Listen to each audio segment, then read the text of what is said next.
जिस जगह पर जुआबाजी का खेल होता हो, जिस जगह पर झूठ बोला जाता हो, जहां पर वेश्याएं निवास करती हो और दिन रात मंदिरा का सेवन होता हो, जिस जगह पर दूसरों के धन पर कोई अधिकार करता हो और उसे गलत दृष्टि से देखता हो, जिस घर में गुरु का और माता पिता का अपमान होता हो, जहां पर वेद मंत्रों से हवन यज्ञ न होता हो, आप वहां पर रह सकते हो।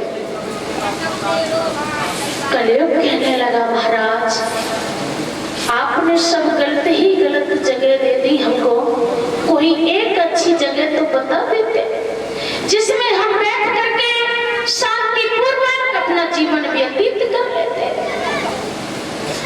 उसी समय महाराज परीक्षित ने कहा कि जाओ, हम तुम्हें एक स्थान और देते हैं। क्या? कहा तुम स्वर्ग में निवास करो। जैसे ही कहा कि तुम सोने में जाकर के निवास करो, महाराज परीक्षित सोने का मुकुट पहने हुए थे।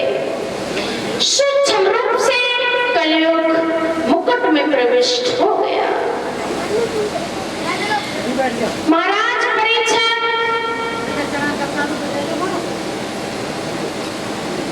इतना कह करके चले जाते हैं। आज कहा है, जाओ तुम स्वर्ग के अंदर निवास करो। इधर अंत में महाराज परीक्षित ने कहा था, तेरा स्थान सोने में होगा।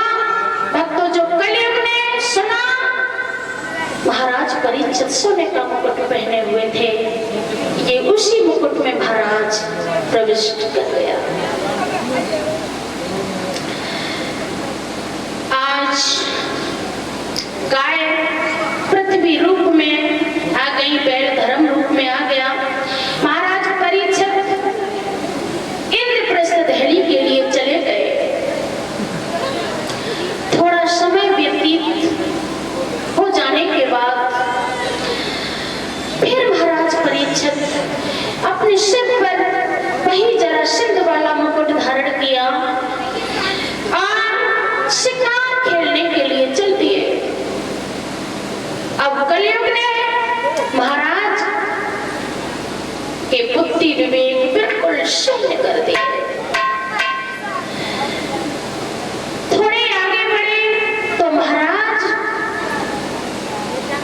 परीक्षित को बहुत तेजी से प्यास लगी।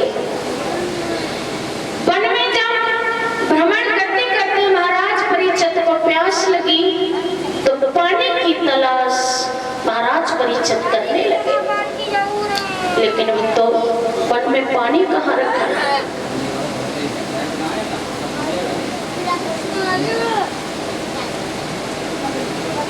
वन में पानी की तलाश करने लगे।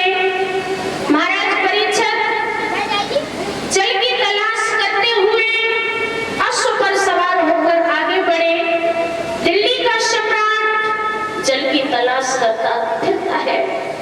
महाराज परीक्षित जल की तलाश करते करते लोमश ऋषि के आश्रम में तो पहुंच गए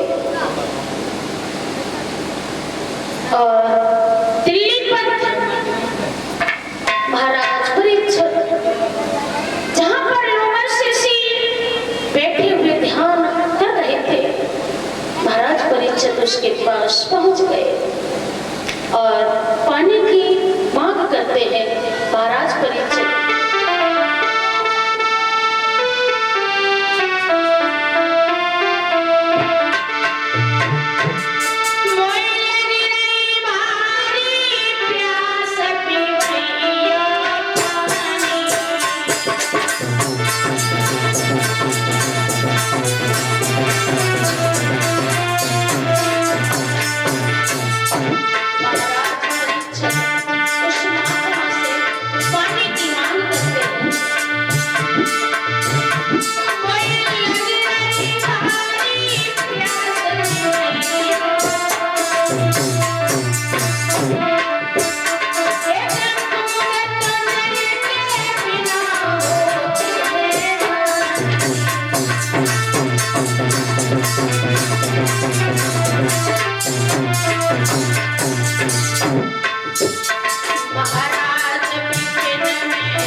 Thank you.